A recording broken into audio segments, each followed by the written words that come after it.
ऐसा तो है नहीं कि वो बैठ गए हैं, लेकिन हम मात्र 30 साल मान के चलते हैं कि हमारे पिताजी अपने जीवन में 30 वर्ष काम किए होंगे। अगर हमारे पिताजी 30 वर्ष काम किए हैं तो क्या हमारे बाबा जी काम नहीं किए होंगे? वो और कड़ी मेहनत किए हैं, कुदाल चलाए हैं, हल चलाए हैं, खेती बाड़ी का काम किए हैं, बहुत बेहतर तरीके से करते थे। और कम से कम किए होंगे तो 40 से 45 वर्ष वो भी काम किए ही किए होंगे। लेकिन 40-45 वर्ष न मान करके हम केवल 30 वर्ष मानते हैं कि हमारे बाबा जी अगर काम किए हैं तो भी 30 वर्ष काम किए हैं कम से कम। अगर हमारे बाबा जी 30 वर्ष काम किए हैं तो क्या इनके पिताजी यानी हमारे परदादा जी काम नहीं किए होंगे? वो भी काम किए ही किए होंगे। हमारे परदादा जी कम से कम 30 साल, 40 साल, 50 साल काम किए होंगे, लेकिन मैं 30 साल मान के चल रहा हूँ। अगर हमारी हमसे ऊपर की पीढ़ी, 3 पीढ़ी हमारी गुजर गई, चली गई, तीनों पीढ़ी का अगर काम हम मिला लेते हैं, तीनों पीढ़ी को जोड़ देते हैं तो बराबर 90 वर्ष आता है। तो 90 वर्ष में 90 वर्ष काम करने के बाद जब वो तीनों लोग हमको छोड़ के चले गए तो बड़े दुख के साथ कहना पड़ रहा है कि हमारे अकाउंट में 2-4-10 लाख भी छोड़ के नहीं गए और काम किए 90 वर्ष।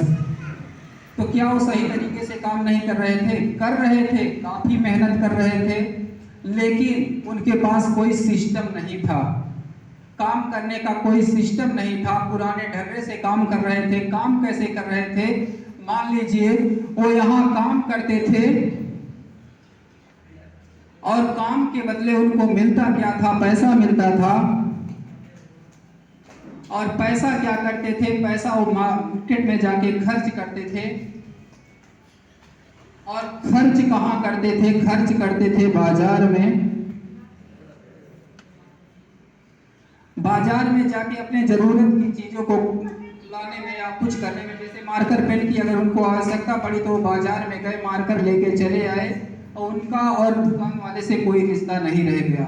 लेकिन यही सिस्टम ये है, यहाँ कहता क्या है कि आप हमसे सामान भी ले जाइए, पैसा भी ले जाइए, सम्मान भी ले जाइए। तो ये पुरानी व्यवस्था जो हमारी है, हम काम करते थे, पैसा मिलता था, खर्च करते थे, वो कहाँ करते थे? बाजार में करते थे, अपने जरूरत की सामान के लिए करते थे। जो भी लेना हो, दाल चावल आटा कपड़ा लत्ता जो भी हो। तो बाजार में खर्च कैसे करते थे? तो यहाँ हम जब अपने यहाँ हम होते थे कस्टमर होते थे तो अपने कोई भी आवश्यकता पड़ती थी तो अपने पास की दुकान पे जाते थे। पास की दुकान का नाम रिटेलर रखा जाता था, आज भी उनको रिटेलर ही बोला जाता है। रिटेलर के पास जब हम कोई प्रोडक्ट लेने जाते थे तो ये रिटेलर भाई साहब इस पेन को नहीं बनाते थे, वो भी कहीं न कहीं से तो लाते ही थे। और वो कहाँ से लाते थे? वो अपने से बड़ी दुकान होलसेलर के पास से लाते थे। और ये होलसेलर भाई साहब भी इस प्रोडक्ट को नहीं बनाते थे, ये भी कहीं न कहीं से लेके आते थे। तो ये लेके कहाँ आते थे? एरिया डिस्ट्रीब्यूटर के पास से लेके आते थे। और एरिया डिस्ट्रीब्यूटर भी इस पेन को नहीं बनाते थे, या जूता चप्पल कपड़ा लत्ता जो भी होता है नहीं बनाते थे। तो ये भी कहीं न कहीं से लाते थे। वो लाते थे C&F एजेंसी से, एजेंसी से लेके आते थे। और ये एजेंसी वाले भाई साहब भी कोई प्रोडक्ट नहीं बनाते थे, ये भी लेके आते थे मैन्युफैक्चरिंग यानी कंपनी से। कंपनी से सामान आया, C&F एजेंसी वाले को दिया, एरिया डिस्ट्रीब्यूटर को दिया, होलसेलर को दिया, रिटेलर को दिया, तब जाके हमारे पास जाके आया। हमारा नाम क्या दिया गया यहाँ? कस्टमर। यानी कष्ट से हमेशा मरते रहो। प्रोडक्ट कंपनी बनाती है और उसका इस्तेमाल हम करते हैं, लेकिन ये बीच के बिचौलिए मजा लेते हैं। लेकिन कंपनी जब कोई प्रोडक्ट बनाती है तो हमको पता कैसे चलेगा कि कोई कंपनी कोई प्रोडक्ट तैयार की है या बनाई है? तो इसके लिए यहाँ एडवर्टाइजर के द्वारा यहाँ बताते थे, टीवी पे प्रचार करते थे। और टीवी पे प्रचार करने के लिए कोई छोटे मोटे लोगों को प्रचार करने के लिए नहीं दिया जाता था। ये बहुत बड़े बड़े सेलिब्रिटी होते थे, जैसे अमिताभ बच्चन जी हो गए, शाहरुख खान हो गए, या कोई क्रिकेटर हो गया जैसे सचिन तेंदुलकर जी हो गए, विराट कोहली जी हो गए। ऐसे लोग करोड़ों रुपया देते थे। तो क्या ये कंपनी इनको पैसा अपने पास से देती थी? नहीं देती थी, ये हमसे और आपसे वसूल करके तब जाके इनको देती थी।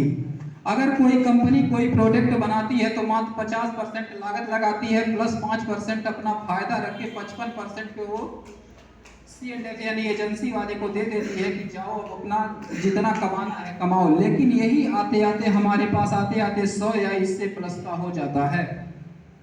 क्यों हो जाता है? क्योंकि जब यहाँ कंपनी कोई प्रोडक्ट बनाई तो ये पहला खर्चा तो की इन्होंने की, प्रचार करवाया, प्रचार करवाने के बाद एजेंसी वाले को दिया, एजेंसी वाले ने एरिया डिस्ट्रीब्यूटर को दिया, एरिया डिस्ट्रीब्यूटर ने होलसेलर को दिया, होलसेलर ने रिटेलर को दिया, रिटेलर ने किसको दिया? हमको और आपको दिया। तो इस तरह ये 55 रुपए का सामान आते आते हमारे पास 100 रुपए का हो जाता था, और ये 45% पैसा जो होता है ये बीच के बिचौलिए लोग खा लेते थे। ये पैसा किसका होता था? हमारा होता था, लेकिन खाते कौन थे? ये बीच के बिचौलिए। तो हम इसी सिस्टम पे हमारे दादा बाबा आजा चले आए काम करते हुए, इसीलिए आज हमारे अकाउंट में कुछ भी छोड़ के नहीं गए।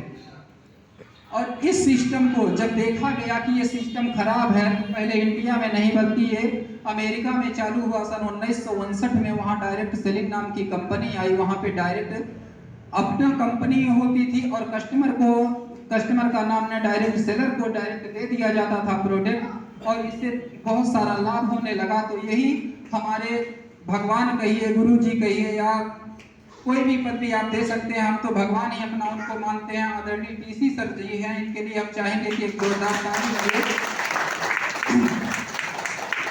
इन्होंने क्या किया? सन 2000 ईस्वी में जुलाई 2000 में इन्होंने सोचा कि ये जो अमेरिका में चल सकता है तो हमारे इंडिया में क्यों नहीं चल सकता है। तो सन 2000 ईस्वी में इन्होंने क्या किया? इसको ले आकर के इंडिया में भी फैला दिया। कैसे किया?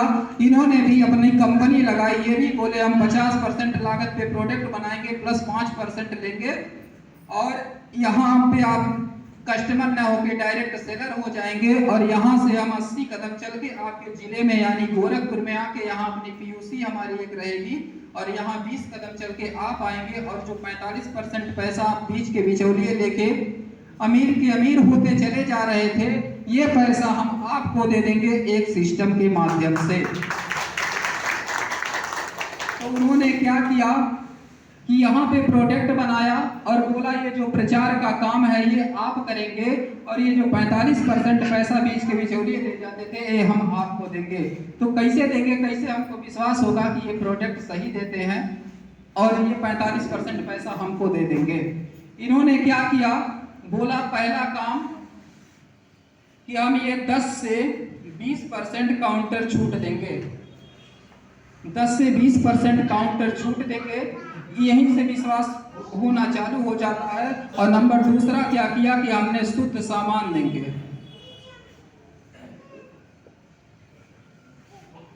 शुद्ध सामान देंगे, कैसे हम मानेंगे कि ये सामान शुद्ध है? इसके लिए उन्होंने एक बहुत ही बेहतरीन तरीका बताया। आज से लगभग 10 साल 20 साल पहले से आप लोग टीवी पे भी एक प्रचार आता है, बड़े बहुत दिनों से आ रहा है, शायद अब आ रहा है कि नहीं आ रहा, आप लोग देखते होंगे कि जागो ग्राहक जागो, पक्के बिल पे सामान खरीदो। आता है कि नहीं आता है? पहले बहुत पहले से आता था। तो हमारे टीसी सर जी ने कहा कि अगर आप हमारे यहाँ से 1 रुपए का शैम्पू भी लेंगे तब भी हम आपको पक्का बिल देंगे। और तीसरा काम उन्होंने क्या किया कि पक्का बिल दिया। पक्का बिल देने का मतलब यही शुद्धता की गारंटी हो गई। कोई सामान अगर खराब देगा तो पक्का बिल नहीं देगा। यहाँ भी अगर लोगों को विश्वास नहीं हो रहा है तो सर जी ने हमारे कहा कि अगर इससे भी नहीं विश्वास हो रहा है तो चौथा विश्वास हम आपको और दिला देंगे, और वो क्या है कि 30 दिन के अंदर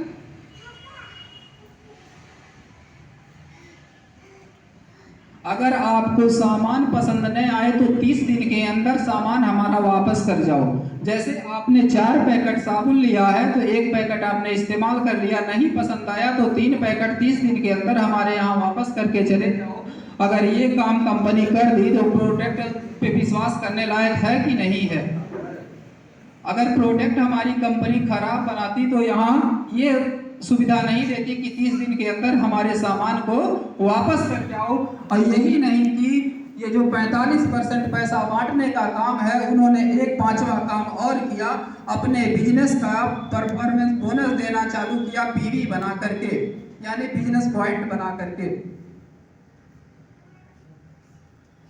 पीवी यानी ये 50% से लेकर के 100% तक पीवी देती है। यानी कोई भी प्रोडक्ट हम खरीदते हैं, 100 रुपए का प्रोडक्ट है तो 50 से लेके 100 पीवी देगी, और 100 पीवी का 10 से 32% परफॉर्मेंस बोनस के रूप में आपके खाते में भेजेगी, जैसा आपका लेवल रहेगा।